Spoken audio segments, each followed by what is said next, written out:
झुग्गी झोपड़ी गंदी बस्ती में रहने वालों के दुर्भाग्य और निराशा की जीती जागती तस्वीर। गरीबी तथा अभाव से जूझते इन इंसानों की आकांक्षाएं, इच्छाएं इस अंधकार और घुटन भरे वातावरण में दम तोड़ देती हैं।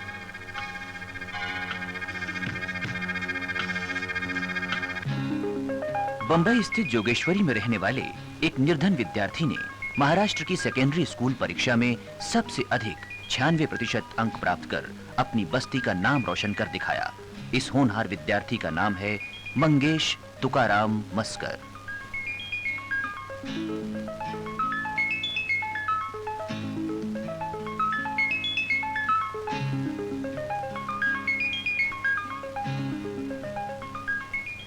मैं जहाँ रहता हूँ उस झोपड़पट्टी में बहुत से प्रश्न हैं। रहने का प्रश्न, पानी का प्रश्न, टीवी रेडियो के साउंड का प्रश्न। लेकिन मैंने पहले से ही निश्चय किया था कि मैं अच्छे गुण प्राप्त करके एसएससी बोर्ड एग्जामिनेशन के मेरिट लिस्ट में अच्छा क्रमांक पाऊंगा, और इसी निश्चय से मैंने अपनी पढ़ाई जारी रखी। जुलाई से दिसंबर तक मैंने इसी घर में अभ्यास किया। बाद में हर इतवार को हमारी टीचर करंडे मैडम के घर जाकर मैंने अभ्यास किया, और इसी डिटर्मिनेशन से आज मैं यह सफलता प्राप्त करने में सफल हुआ हूँ। मंगेश की शानदार सफलता में स्कूल टीचर श्रीमती कारंडे का उल्लेखनीय योगदान रहा। अभ्यासाची काही अंशी सोय आम्ही शाळेमध्ये केली। रविवारी आणि सुट्टीच्या दिवशी मी त्याला माझ्या घरी नेण्यास सुरुवात केली। तिथे तो अभ्यास करी। त्या दिवशी रात्री तो माझ्याच घरी झोपा राहावयास असे, आणि दुसऱ्या दिवशी सकाळी तो माझ्या बरोबर शाळेमध्ये येईल। अरविंद गंभीर हाई स्कूल के हेडमास्टर श्री आर पेंभाजे ने बताया कि उनके विद्यालय के अनुभवी शिक्षकों को मंगेश की प्रतिभा का पता तभी लग गया था जब वो 9वीं की परीक्षा में बहुत ही अच्छे नंबरों से उत्तीर्ण हुआ था। पढ़ाई में वे योग्य प्रगति कर सके, इसलिए कुछ अध्यापक तो उसे पढ़ने के लिए अपने घर भी ले जाया करते थे।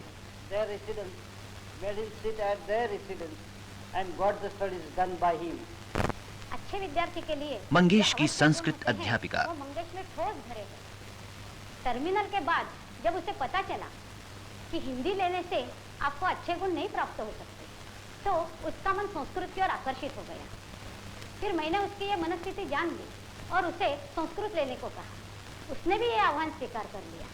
फिर दिवाली वेकेशन में मैंने उसे अपने घर में बुलाकर सुबह से शाम तक संस्कृत की पढ़ाई की, और उसका आत्मविश्वास बढ़ गया। इसलिए उसे एसएससी में 98% मार्क्स मिल गए। माझा मुलगा मंगेश की माँ अपने लाल की सफलता पर खुशी और गर्व से फूली नहीं समाती। मंगेश बचपन से ही बड़ा समझदार था। आणि हा महाराष्ट्रात पहिला आलाय हे ऐकून मला फार आनंद झाला। मैंने मेरे बचपन से बहुत सी कठिनाइयाँ सही है।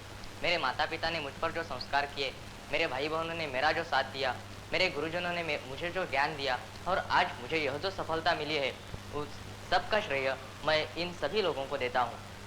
बोर्ड के मेरिट लिस्ट में आऊँगा इसी उम्मीद से ही मैंने अभ्यास की शुरुआत की थी। मुझे पूरी उम्मीद थी कि मैं मेरिट लिस्ट में आऊँगा। इम्तिहान के बाद मैं रिजल्ट का इंतज़ार करने लगा। जब मुझे पता चला कि 21 जून को रिजल्ट है, तो मैं बोर्ड के टेलीग्राम का इंतज़ार करने लगा। लेकिन 20 जून की सुबह मेरे जीवन में नया उजाला लाई। बोर्ड के वरिष्ठ अधिकारी मेरे घर में आ पहुँचे, यह न्यूज़ लेके कि मैं महाराष्ट्र में सर्वप्रथम आया हूँ। मैं, मेरे माता पिता, मेरे भाई बहन तो क्या, सारे मोहल्ले वाले खुशियों से उछलने लगे। बोर्ड से मुझे 42 प्राइजेस मिले। उसके बाद मुझ पर प्राइजेस की बौछार होने लगी। शासन ने मुझे एक मकान दिया।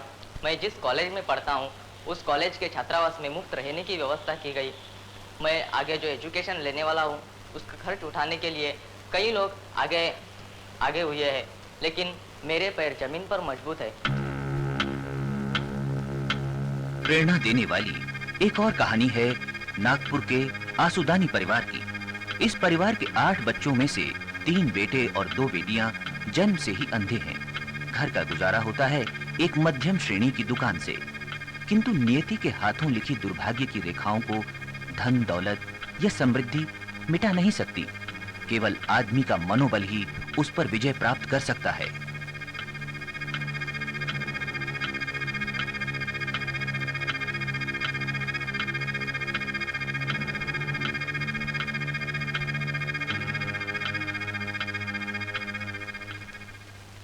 आसुदानी परिवार के दोनों भाइयों घनश्याम और विनोद ने अंधकार में भी अपना रास्ता खोज लिया है। What did Manoj find for himself at Lahiri? What did he decide to do then? Answer. Manoj found the mission of his life at Lahiri. He decided to return to Lahiri and devote his life to the progress and happiness of the Adivasis. Second question. Why were the Gonds looking at the treetops? Answer. The Gonds were looking at the treetops for the monkeys' trail. The monkeys made harsh guttural sounds when they saw tigers and panthers. It helped the Gonds as a warning. एक question बताता हूँ, उसका answer पढ़ते सुनाओ। What did Manoj decide to do for the progress and happiness of Adivasis? Yes. Answer. Manoj found अपनी that बहन in की good आंखों की qualities रोशनी में ही Adivasis of दोनों Lahiri. भाई पढ़ाई They were करते simple, truthful, और उनके लिए honest लिखते and hardworking. किसी दूसरे के हाथ।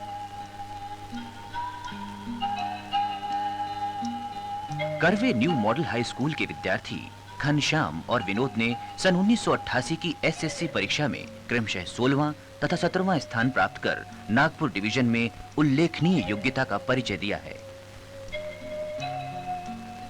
मुझे घनश्याम हरदयाल दास आसूदानी कहते हैं। ये मेरा छोटा भाई है विनोद हरदयाल दास आसूदानी। हम दोनों ही सगे भाई हैं। मार्च 1988 में ली गई मैट्रिक परीक्षा में हम दोनों ही भाइयों ने प्रावीण्य सूची में क्रमशः 16वां और 17वां स्थान प्राप्त किया है।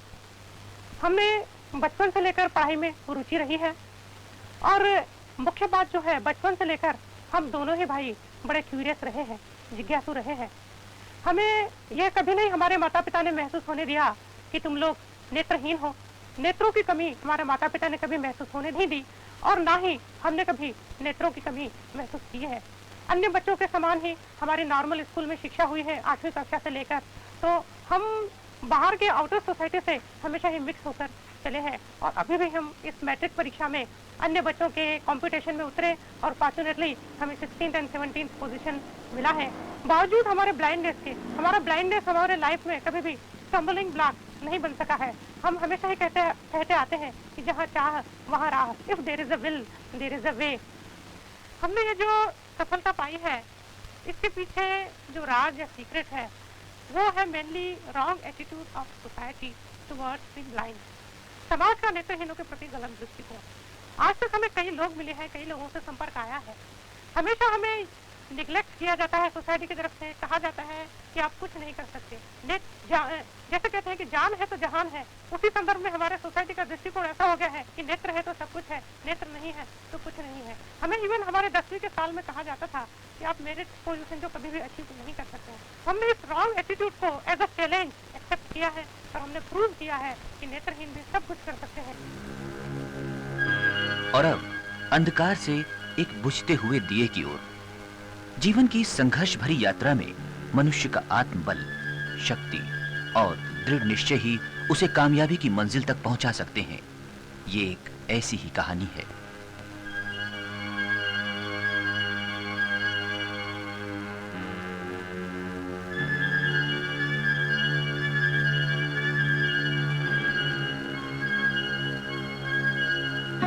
शारदा विद्यालय ठाणे की छात्रा आशा चंद्रकांत थेटे।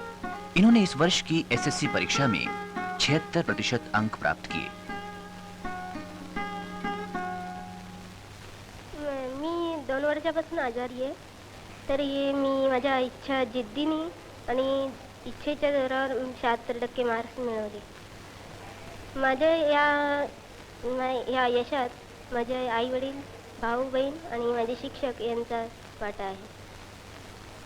मला माझ्या हाताला देखील या इंजेक्शनमुळे स्पीड वगैरे नव्हता, तरी मी माझ्या जिद्दीने सर्व पेपर व्यवस्थित लिहिले, परंतु मला वेळ वगैरे पूर्ण असा पुरला नाही, तरीसुद्धा मला 76% मार्क्स मिळाले। डॉक्टर अगरवाल यांनी मला हे खूप मदत केली। म्हणजे असं की मला जेव्हा परीक्षा होती तेव्हा त्यांनी माझ्या इंजेक्शनचा डोस पुढे ढकलला, कारण ते इंजेक्शनने मला खूप रिएक्शन होत होती। आशा पिछले 2 वर्षों से ब्लड कैंसर से पीड़ित है।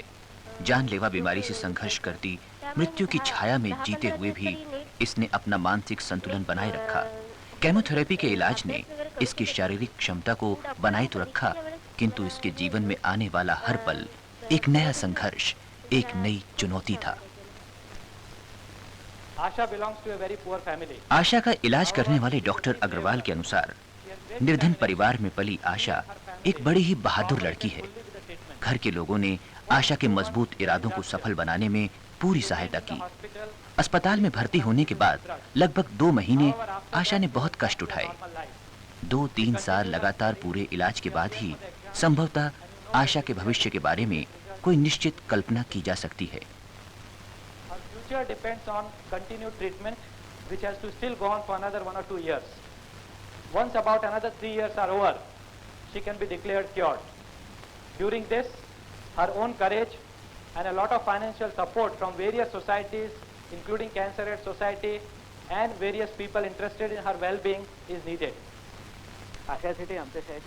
आशा के प्रधान अध्यापक को विश्वास है कि भगवान आशा की जीवन ज्योति को बुझने नहीं देंगे। 10वी मध्ये आल्यानंतर तिने खूपच अभ्यास केला।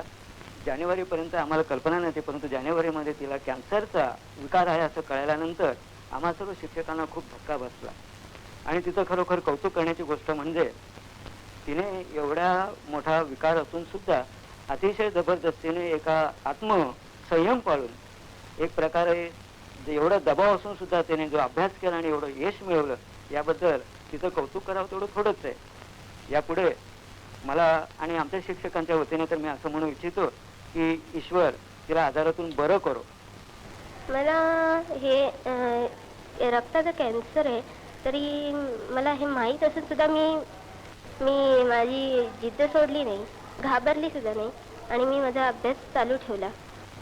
आशा का उत्साह और साहस देखकर ऐसा लगता है कि सच में वे ईश्वर की कृपा के योग्य है। उसकी आशावादी प्रवृत्ति ने ही उसे ये विश्वास दिलाया कि निकट भविष्य में उसका स्वास्थ्य सुधर जाएगा और वो पढ़ाई में और दिल लगाकर मेहनत कर सकेगी। करण्यासाठी करायला सांगितलंय डॉक्टरांनी, तरी मी ऍडमिशन वगैरे घेऊन ठेवलंय, पर ईश्वर की इच्छा, भाग्य का ये खेल भी बड़ा अजीब है। आशा अब नहीं रही। खाली चारपाई, श्रद्धांजलि के 4 फूल आशा की दर्द भरी कहानी सुना रहे हैं। ए मृत्यु, यदि तुझे गर्व है अपनी विजय पर, तो हमें भी अपनी आशा, साहस और आंतरिक शक्ति पर गर्व है।